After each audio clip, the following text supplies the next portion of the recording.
Okay. We'll have some folks streaming in as we move through the presentation today, but I want to welcome everybody to this fireside chat, Driving Inclusive Excellence and Sense of Belonging. This is the first in a series of conversations that Mentor Collective is having with fantastic thought leaders across higher education. So thrilled to introduce Dr. Jennifer Brown in a moment. But a little bit of background on me. My name is Jackson Boyar. I am the co-founder and CEO of Mentor Collective. We're really thrilled to hold this space today. And this discussion is meant to be visible to as many folks as possible and as participatory as possible. And we'll have some time through the end for Q&A.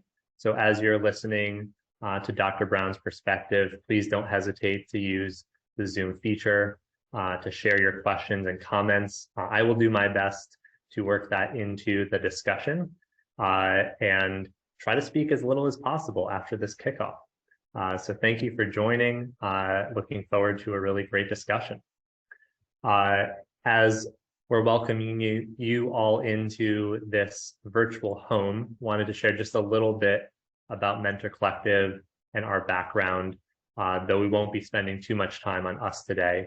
But Mentor Collective is a network of higher education institutions focused on closing the equity gap in higher education. We do this by supporting large-scale peer-to-peer mentoring initiatives and scaling the practice of peer mentoring. So you'll hear a little bit of that student success context as we have our conversation today. But really, today's discussion is not just about student success. It's about trends across higher education and hearing from an exemplary leader leading a wonderful institution. So without further ado, I want to say a few words about Provost Brown's background before letting her introduce herself. Dr. Brown has been a wonderful thought partner to Mentor Collective over the years, but has a really exceptional background as a leader in higher education, working at several research institutions in a variety of fields. So Dr. Brown worked at Purdue University in distance learning, thinking about online learning in the early days, then moved to Oregon State University, where she served as the vice provost overseeing graduate students and got that perspective before moving to University of California, Riverside, where she was the dean of undergraduate education. It's almost like the perfect mosaic of university leadership experience that she's bringing to us today. And she is now the provost at Cal Poly Pomona. So a very unique set of institutions she's represented. And she also, we were just talking before we kicked off, got her doctorate in horticulture and marketing, which is maybe the most unique set of educational experiences. Maybe she'll weave that into the conversation today. But Dr. Brown, welcome to the conversation. Thank you. Thanks for having me. So I'm going to stop sharing my slides here as we dive in. Want to kick off the discussion with a really open-ended question. As a leader in higher education, what is your North Star? And feel free to bring as much as you to the conversation as you'd like. Thank you. So first, thanks to everyone who took time out of their busy schedules to come and be a part of this conversation today. This is extremely exciting, and I see some familiar faces on the screen. So I'll say that coming from the South Side of Chicago, as a young woman entering college, at the University of Illinois, Urbana-Champaign, I did not start off as a horticulture major. I started out as an engineering major and found out that I needed and wanted to do something different.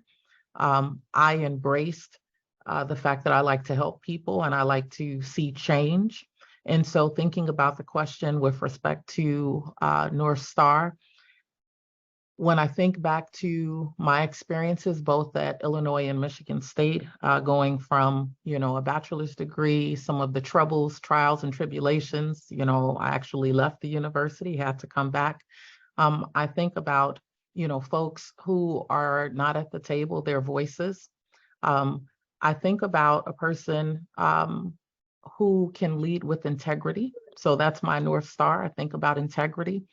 I want to leave places better than how I found them. So I think of myself as a change maker, and that access to education changes lives. So I always think about how can I provide more access, more opportunity. And I'll just really quickly go back to the opening. So I started off at Illinois. I, did 2 years in engineering, figured out that wasn't for me, went to a community college too, transferred back to the university, found a love for undergraduate research in my last year, which is what propelled me to my master's degree and then on to the doctorate. I understand the value of mentorship. I saw the difference that it made when folks were able to give me information that was needed just to be successful, to level the playing field. And so that has not been lost on me.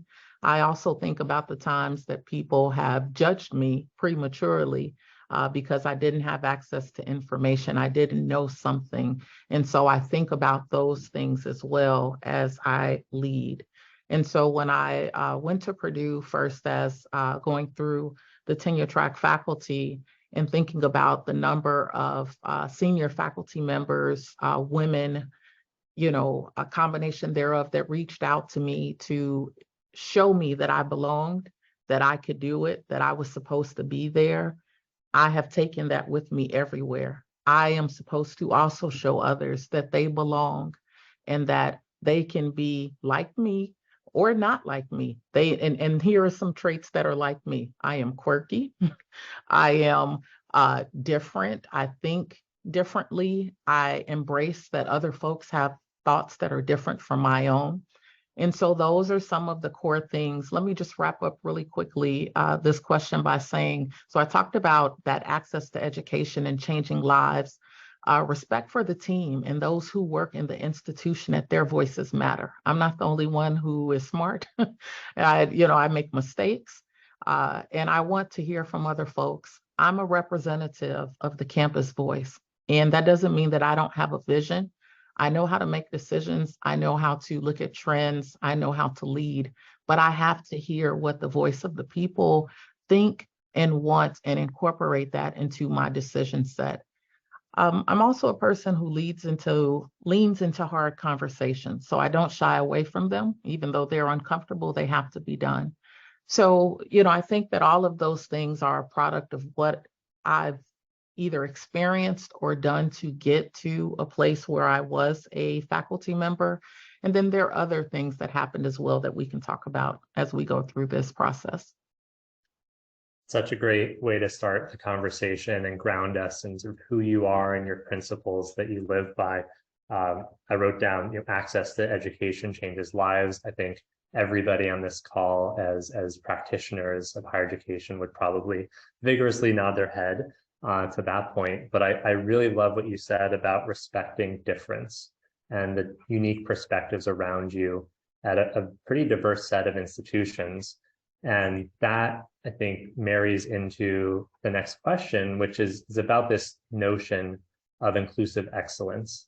Inclusivity doesn't work without diversity of perspective. And so I'd love to hear what that has meant to you as a higher education leader, as your responsibilities have expanded over time.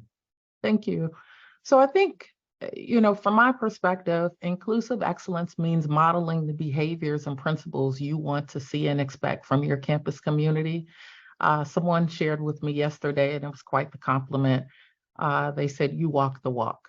And so I want folks to engage in diverse and rich cultures. I want them to be respectful, have a passion for knowledge, come with respectful curiosity towards one another, even when the topics at hand might be controversial or that we don't quite see eye to eye. there still needs to be a healthy level of respect. And so I see this as a place where at times we may not agree, that as higher ed institutions are really big on shared governance. And I'm a big believer in shared governance, but there are times where I have to say being heard and consulting does not always equal 100% agreement. But what I try to do again is to hear what it is that you're looking for. What are the underlying principles? Is there something I can dig into deeper? And so for me, inclusive excellence is about understanding your community, gaining trust, being vulnerable, allowing for mistakes, intentionality, and it's having the courage to have the tough conversations. Again, the thread is about being thoughtful, open-minded, intentional. One of the challenges of being a high empathy leader, which I know you are, is that I think you sometimes struggle to incorporate all the diverse perspectives around you that are often in conflict. So there's this notion of like having a voice and having a vote and making sure that everyone's voice is heard. But at the end of the day, as a leader, you have to make a call. It can be a challenging place to be. As we move from inclusive excellence, one of the topics that is very top of mind for many university leaders is this notion of belonging. And I'd love to hear from you about your journey of belonging as a leader in higher education and how that translates to the staff you oversee and the campus you oversee today. Yeah. And I'll even go back a little bit further. I think as I reflect on my undergraduate and graduate experience, there were times where I didn't feel I belonged. I do believe as I went to Michigan State, there was, although folks were working on different things within our department, there was a real sense of camaraderie and a great level of mentorship. I saw that at Illinois too, but you heard my earlier struggle. I started in one area, I ended up in another. Am I an imposter? What am I doing here? Thought I was smart, maybe I'm not. And then I go and become a professor. I knew no one who was a professor before this. And am I good enough? Am I smart enough? Do I belong? And again, having a great network of folks who have shared with me, that you deserve to be here. And before I go into what that means as a leader, I will share that my first department chair, Sally Thompson, who is now retired, I remember her bringing me into her office and saying one day, I know you're an assistant professor, but I want to hear your voice. I want to hear what you think. And that really gave me agency to speak up. And sometimes now I speak up in circles that maybe it gets me in trouble a little bit, but it's important for me to speak up. And so as I think about my journey as a leader, I have carried that mantra that, again, going back to who's not at the table, what are we missing? Not going with the grain. So, my challenge has been to say these things and do it with respect so that folks understand that although I may have an alternative or different viewpoint, that it doesn't mean that I don't recognize what we've built or what we're trying to achieve. And so it's uncomfortable. And I remember, I won't say what institution, but I will say I see a person who is from that institution on the screen. And I remember saying something in a meeting and no one said anything for 2 minutes. And I thought, I've done it now. I have done it now. They are going to, they're going to tell me to go back to faculty. I know it. And I remember talking with a colleague afterwards and I said, why didn't anybody say anything? And they were like, well, you said something that no one thought about. And so can you imagine if you're thinking something and you never say it and no one has a chance to think about or digest it? The number of things that have not been said that might have changed an outcome. And so, I will also say that at one institution, and I'll name this one, Oregon State, I really saw folks who, when something wasn't right, they called it out. They called it out. And, that really helped me to gain confidence in doing the right thing. And so as I think about my journey here, this first year at Cal Poly Pomona, it was really about understanding the campus. What are the core issues? What were their needs? What do they need from leadership? What have they experienced in the past? Sharing with them that the campus voice is important, that, and I did that by visiting. Last year around this time, I was out talking with colleges. I've spent some time talking with faculty. I've worked with, just about any group that I could today. At noon, I have a listening tour with one of the units in my division. And I always go and I ask these questions about, how can I advocate for you? What is it that you need from me? And oftentimes in our communities, we talk about all of the points of pride, which are important, but I also normalize, tell me what's not working. And I understand that you see me as this person who's coming in. I don't know you. I don't know if you're going to shame me for saying something that's other than Cal Poly Pomona is great, but I'm here to know what's happening, because if I don't, then I can't advocate or understand or utilize some of the information into the decision set that I have, whatever decision it is that I'm making or advocating for. And I think that's different. And so, showing that level of vulnerability then helps to engender trust, but then also knowing that it doesn't stop there on your laurels, that you have to continue to show and model the behavior that I am really here to advocate for you. And then going back to advocacy and hearing what you want will not always result in 100% agreement, right? So, I'm asking folks about what are their points of pride, what are the difficult conversations, how do I help build, how do I model the behavior that I'm just sharing with them? How do I show the campus that I can listen and lead? And so I try to use what I learned from these listening sessions, these interactions, these meetings to help guide decision-making, to help the campus proud, to make the campus better, to make the campus show up as its best self, to move it forward. And at the same time, going back to when it's time for the tough decisions in areas where not everyone will agree, to be clear about the decision-making criteria, to stand behind the decision, even if it's the wrong one. So there are times that I've had to say, I've made a mistake. I thought this, or I use this consideration set, and you've now just said something that makes me rethink. And it doesn't mean I'm flip-flopping, but I'm acknowledging I did not hear that or think about that. And I have to now reflect on, how will that change whatever decision that we were making. Last, I'll say, throughout my career, I've worked hard to build authentic connections with everyone. Folks in my unit, outside my unit. As I think about this current job now, philanthropic volunteers, industry board members, and that comes from some of my training at Purdue, where I had a three-way split.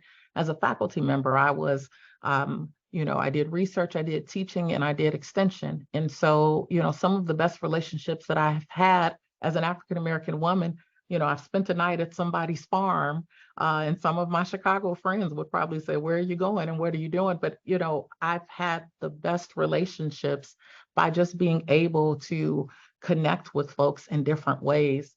I try to make sure that folks understand that I am human, but again, that I lead with integrity. I'm open-minded, I'm fair, and that I too have had to overcome adversity. I'm not someone who, and kudos to those who could do this, I didn't fly straight through college. I bumped my head, I got kicked out, I had to come back. I had to do all of these things. And now I'm still, I'm here, and I'm here as a representative of someone who have seen challenges and have now gotten to a place where I can be a representative to other people. And so for me, it's about empathy and grace for myself, but also for other people. And last, what I'll say is that, connection is really important, and showing people that I like to do things. I was just talking about, could we have on our campus over the summer yoga with the provost? Because I've gained 20 pounds in this role. and I need for them to go away so I can fit in my blazers again. But I also want to be healthy because I have a middle school daughter, and I want to make sure that I'm around and I can walk and do things with her when she gets older. So I've also built connections through love of outdoors. At times in Oregon, I used to cycle 13, 15 miles, not now, but back then I did, football, motherhood. So I just think about where are the common connections to build. And sorry, as you can see, that answer is long because I'm passionate about that one. Thank you so much for sharing. And I think what's so remarkable about your lived experience is you've had the chance to build a sense of belonging in so many different environments. Your willingness to speak your mind in challenging contexts, I think, is the product of a sense of belonging, to have the courage to raise your voice. And so, my next question is shifting the lens of a leader to the lens of a student success advocate. In the last month, the U.S. Surgeon General released a report decreeing that there is a loneliness epidemic in the United States, a lack of connection for Americans, not just youth, but Americans broadly, and that this isolation is the equivalent of up to 15 cigarettes per day, that lack of belonging, that lack of connection. And so when we think about your lived experience now as a leader, supporting tens of thousands of students on a very diverse campus, what does building connection for those students look like? That is a great question. I think that the campus is instrumental in creating connections for our students, and it starts with understanding that they are whole beings. They come as their whole selves. I believe in the past, we've seen students as 18-year-olds, 18 to 22-year-olds, and I've been on many campuses, right? Ones that are college towns, you drop them off, there's nothing to do. Urban campuses where, oh my gosh, even I am going, there's so much to do. And, with those different types of institutions and campuses, I'll go back to I dropped my kid off and now they're on this college campus and they're in this little bubble, this world. Well, if we're thinking about and talking about access for all, we have to know that first generation students, students who identify as Pell eligible, they have other expectations of them. They aren't just going to college. Some who are working work-study jobs are sending, their money home to their family. They may not even be utilizing it for themselves. Student parents, people who come who have, children already. And I remember, at Oregon State, they have this, it was one of those campuses, I was just so fascinated that we embraced children being on our campus. We had, a daycare at the library, and it was for not just the staff, but it was specifically for the students. That was the first time I had seen anything like that we would acknowledge that folks come with different needs. And so thinking about the whole person, I think, is the first step. I want to brag on one of my colleagues for a little bit, our Vice President for Student Affairs. Her name is Christina Gonzalez, and she's been working on our campus on a wellness plan based on what you've just talked about with respect to loneliness, and recognizing, for example, that 60%, this is nationally, not just CPP, 60% of college students self-report having at least one mental health problem, that almost 75% of students report being in moderate to severe psychological distress, and that means different things to different people these days. 20% of students reporting that their mental health has worsened since COVID-19, and 80% of students reporting that COVID-19 had negatively impacted their mental health overall. And then we put on top of this, right, this pandemic of loneliness. And I had never heard that was equivalent to, that number of cigarettes per day.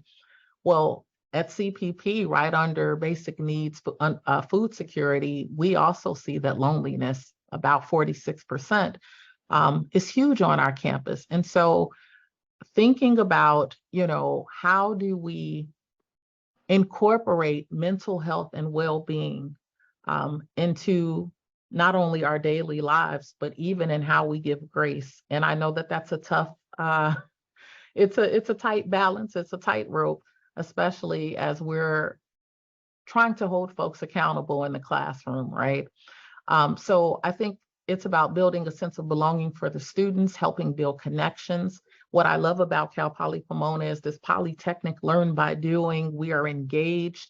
We have professors who are teaching our courses. We think about high impact practices and the ability to do undergraduate research or to send folks to competitions. We have this Rose Float where we have folks that come from the Cal Poly San Luis Obispo campus, our Pomona campus, mostly engineers, and I'm trying to get our horticulturalists, agriculture folks involved too, but they're building and designing a float, the only student-run float in the parade of roses, right? And so the more we can engage our students in hands-on activities, show the relevance of what we're doing to workforce, I believe, and this is no diss to our basic folks, our basic research scientists, because that is needed, but helping our students see the applicability to what we're doing in real world, real-time workforce, I think is the key to engaging them and continuing to have a sense of belonging and bringing them, drawing them out of this loneliness.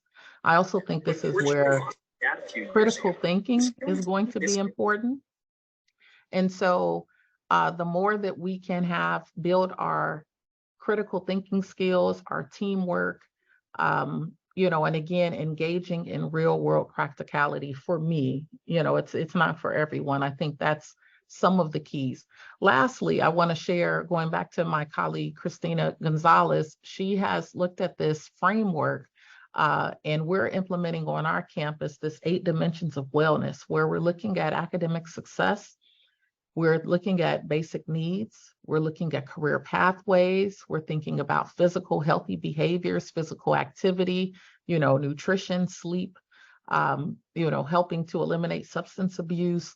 We're looking at the environmental aspects of safety, healthy, sustainable environments, spirituality, and that doesn't mean one spiritual being, but just one sense of purpose and what's your meaning in life, the social aspects, and then, not running away from what are the things that we need to do to help folks with our mental health, which starts with just awareness. So I think that it's really important for campuses to explore where are their students on their campus, and I'm going to go a step further, where are their staff and their faculty? Because if our faculty and staff aren't healthy, if they don't have, the resources that they need, they can't be their best selves for our students, and we can't model what we expect them to be. We are big fans of Dr. Gonzalez as well at Mentor Collective, and I love the proactive, framework-driven approach to mental health, which I can attest every higher education leader I talk to is trying to grapple with this national trend. As a new provost at a minority serving institution, how have you tried to approach the practice of improving student retention and persistence and success? There's so many practices out there that one could take forward. And as you mentioned, your staff have to carry the burden of that work, and there's only so much resource available. How did you approach that in your first year? Yeah, so I will say that my path to the CSU, the California State University system, was intentional because they believe strongly in what we call the GI 2025 initiative and student success. So this is something that is germane and woven throughout each of the 23 campuses in our system. I went to UCR because they too believed in student success. So it's been easier in the sense that this is something that we're paying attention to already, and the work was being done long before I got here.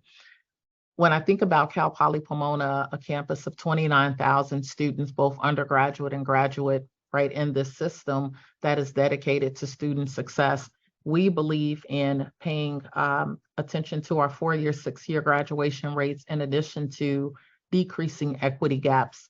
Our Office for Student Success is led by Dr. Terry Gomez, who is also amazing, and again, has been doing this work long before I arrived. When I look at some of the initiatives, the things that we're working on, Bronco Navigators, right, which is our mentor collective. You didn't ask me to say this, by the way. So, I look at just the fact that we have about 6,000 first-year students invited to participate that are matched with peer mentors. We had Mentor Collective, and still do, I'm not part of the we anymore, at UCR, and we picked that program up at that time during the pandemic. It's really important, going back to your last question, just thinking about this pandemic of loneliness, but also who better to understand what students are going through than peer students. And I'll just say, as a mom of a middle schooler, I remember talking with my daughter about an issue, and I just knew I had given her the best advice in the world, right? I'm like, don't you have the best mom? And she looked at me and she, basically said, yeah, Mom, but I think I'm gonna call my cousin, and she can put it in a different perspective. And I'm going, excuse me? So, I think it's really important that, just going back to the original point at hand, how important it is for us to drive student success. We've done a lot of things with respect to retention, including looking at reclamation efforts and thinking about intentionally, well, not thinking, we're actually doing, we are intentionally reaching out to folks and making sure that we can remove any administrative barriers to them coming back. But we also have used in the past HERF money, and we also have designated money that comes from the Chancellor's Office for Student Success, where we can utilize funds to help remove some of the barriers, even if some of those are financial for students who are coming back, right? So that's really important. Many folks have chat bots. We have Billy Chat. That's our artificial intelligence text messaging robot. Continues to be a crucial tool for our student success efforts. And as of April 2023, over 80% of our undergraduate students ask Billy questions about Cal Poly Pomona and engage with the bots campaign. We've started pilots for admissions related messaging. We're going to call that Brainy Billy. And that's really about course specific bots that keep students on track throughout the semester. So we're looking at several different things, right? There are reclamation, retention efforts. We have a system that believes in student success. We think about, that first year is critical to making sure that they can move to the sophomore. We think about, units or credits, making sure that they have 30 in their first year and their second year so that they can move on appropriately. We give money for bottleneck courses to make sure that we can eliminate those, barriers to moving through the curriculum. We also have a summer program where we have about 360 students who are on track to complete their degree this summer with the help of summer completion grants. And so we're thinking about, where are the bottlenecks? How can we eliminate those, either by making sure we have enough courses, if that's the issue, or, if we need to help with books and fees, et cetera, through our summer completion grant. We do things like that as well. I could talk on and on about our efforts because, again, this has been going on for so long. I'll just say that CPP has institutionalized our returning student efforts, and we continue to invest funding in permanent staff for support. So we're trying to utilize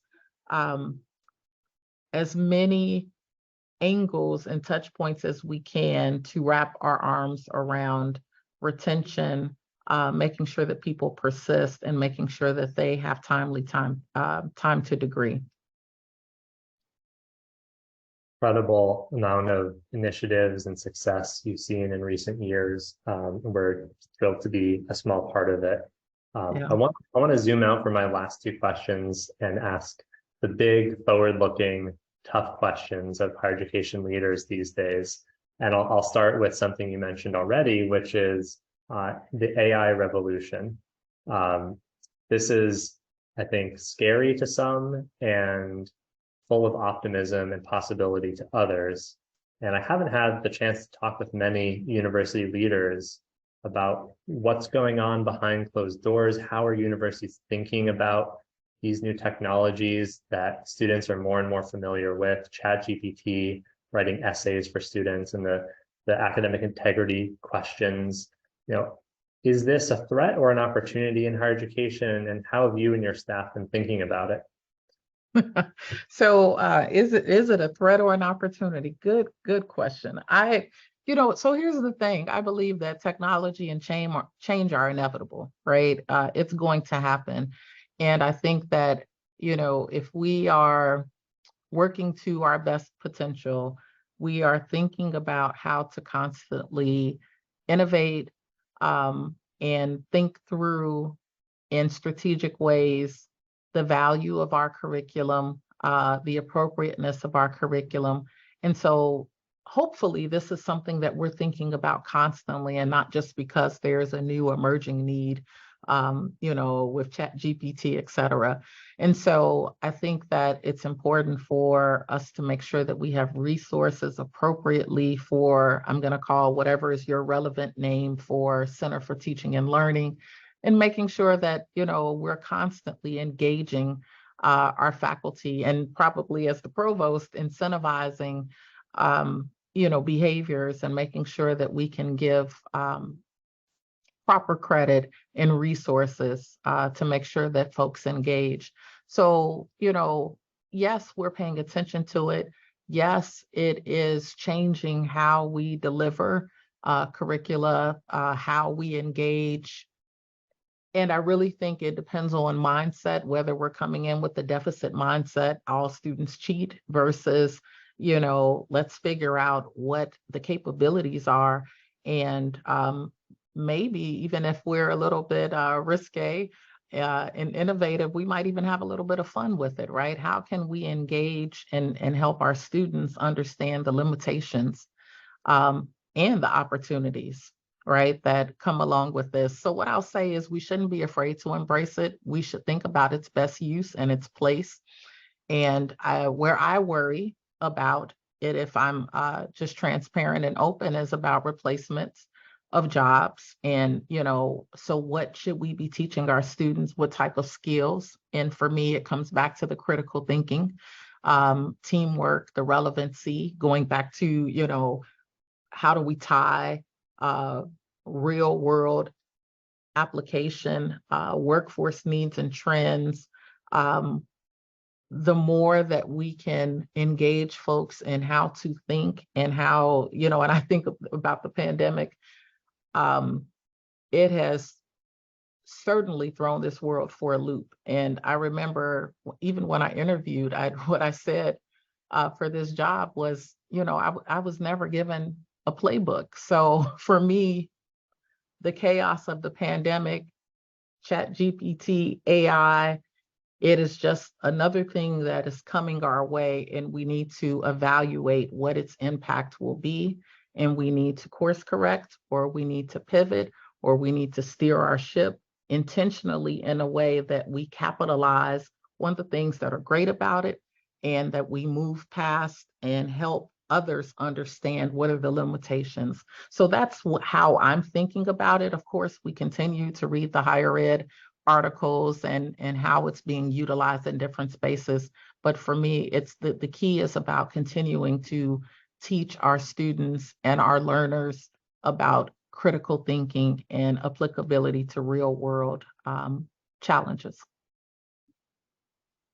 Maybe this is where your self-described quirkiness can be such an asset in embracing the change outside of higher education.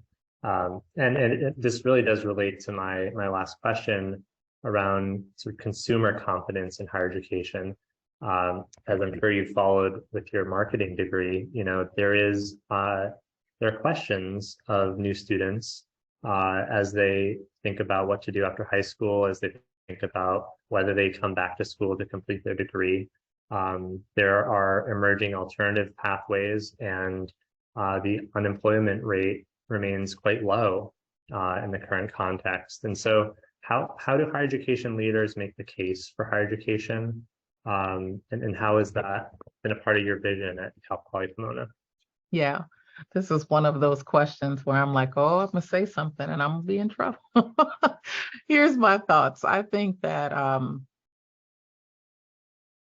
there has been a long-standing debate about the purpose of higher ed, including, if we look throughout the decades, who should have access to, what is the role.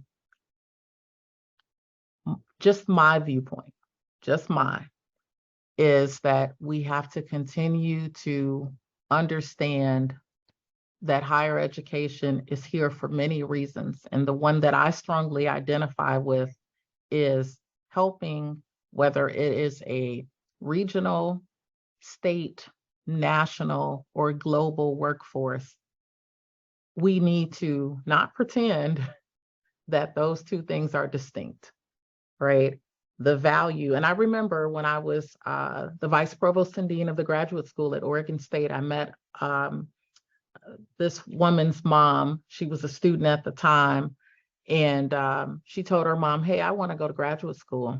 And her mom looked at me and she says, oh no, my daughter's going to get a job, right? We have to understand that our first generation students are students who see education as a means for elevating their family in their situations. They have to see the relevancy. If it is for just the acquisition of knowledge only, I don't think that's going to fly for people who are trying to figure out how to pay their bills, right? And so the more that we can show that we do understand, that we are relatable, that we know that this is the pull-through mechanism for folks to increase social mobility, the more that we can relate and share, we understand that you need to get a job that we can embrace. And I will share that one of many things that I love about our president, President Coley, is that she is totally dedicated to workforce needs.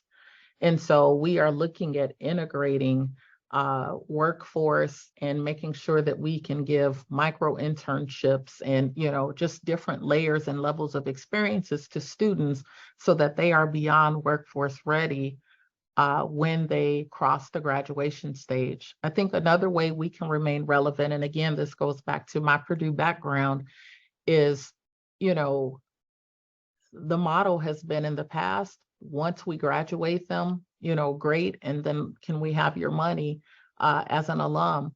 But they will change jobs. They need to retool, they need to upskill, and this is where your extension, your continuing education units, et cetera, the more that we engage in workforce and understand our regional needs, it has to be tied. And I'm sorry, the horticulture and marketing turned into public policy for me. And so it's important for me to understand what's happening, within the context of the state, of the region.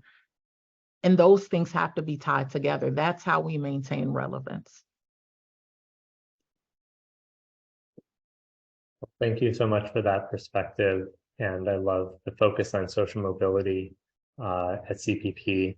That is such a driver in consumer preference, and especially for marginalized students, historically underrepresented students, that is the promise of higher education. So I love that that is front and center in your leadership. We have a few moments here before we wrap up for any questions. I want to give a moment for anybody to use the chat and ask a question of Dr. Brown. One has come in, give me just a moment. Okay, this is a good personal one. So you mentioned that you do yoga. What are some other things you do to nourish and protect your whole self in your role, especially when the academic year is in full swing? The self-care regimen of Dr. Brown. Yes, it involves a lot of lavender and bubble bath. I'm just going to keep it honest. So I have to recharge. I know that I have to recharge in order to be my best self. And so several days of the week, I meditate. I use white noise to go to sleep. Something that is beach related, ocean waves or something like that.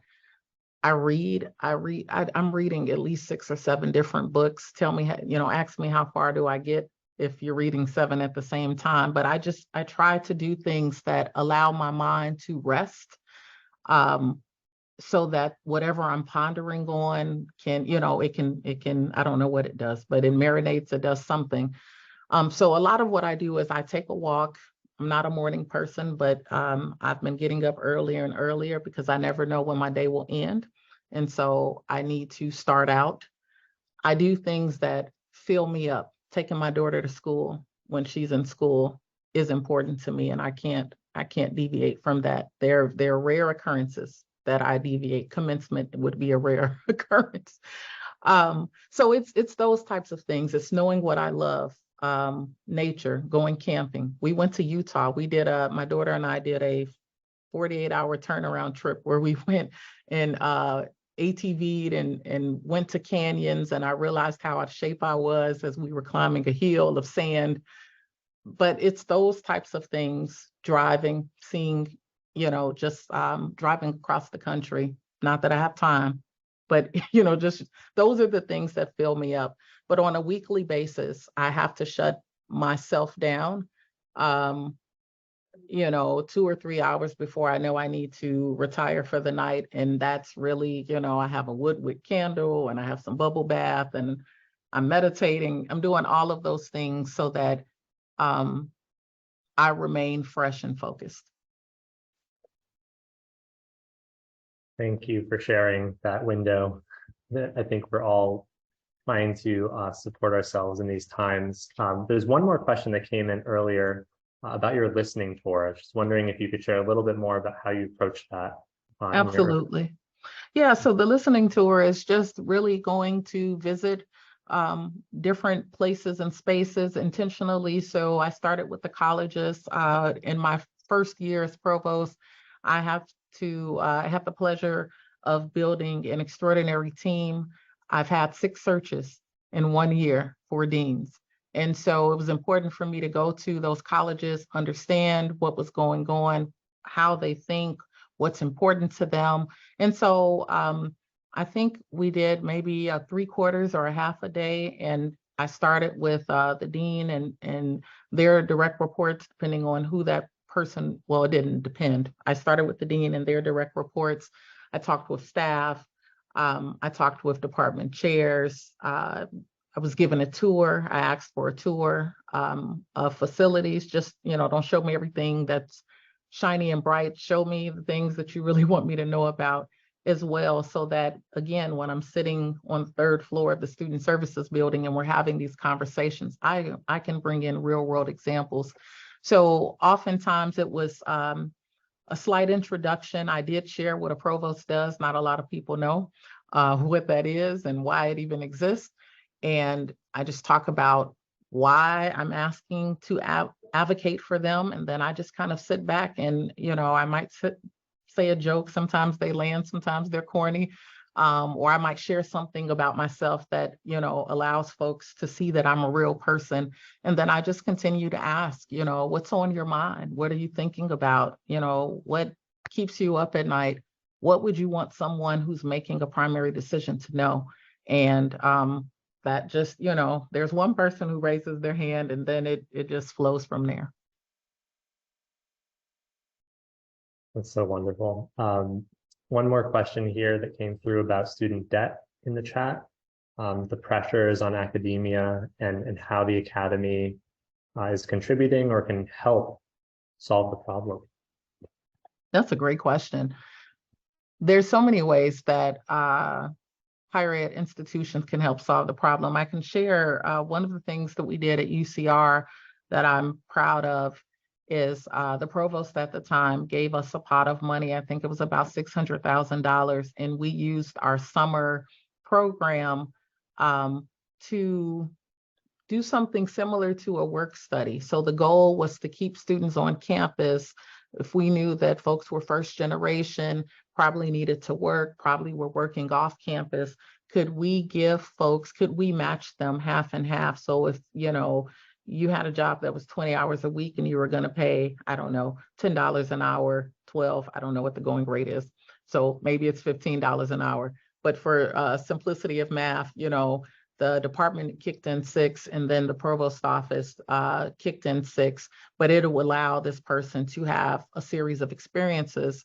And we focused it not just on, okay, well, can we get someone a job at the bookstore, but we wanted it to be related to their field of study. So, you know, if they are going to go work at the bookstore and they're a finance major, can they go work and shadow or, you know, be a part of a project in the accounting department, right? So I think innovative ideas that help us think about how we can ease the lives of our students or our learners, you know, would be helpful. And I've enjoyed being able to think innovatively or plow the path for other folks on campus to create these types of experiences.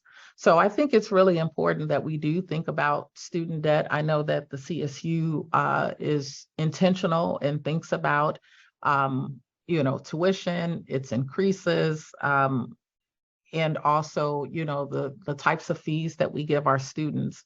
I think it's just really about being intentional and understanding who your student or your learner is at your institution, what their barriers are, you know, what's keeping them from being able to show up as their whole selves, if that is the case. And then thinking about, are there pots of monies that you can use to create initiatives that would be impactful for both the institution and for those students.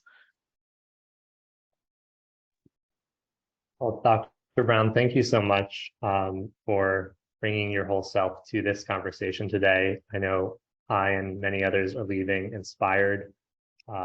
We so appreciate having leaders like you in charge of higher education. Gives us great hope for the future.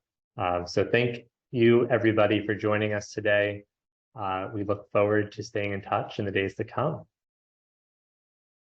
Thank you. Thanks for having me.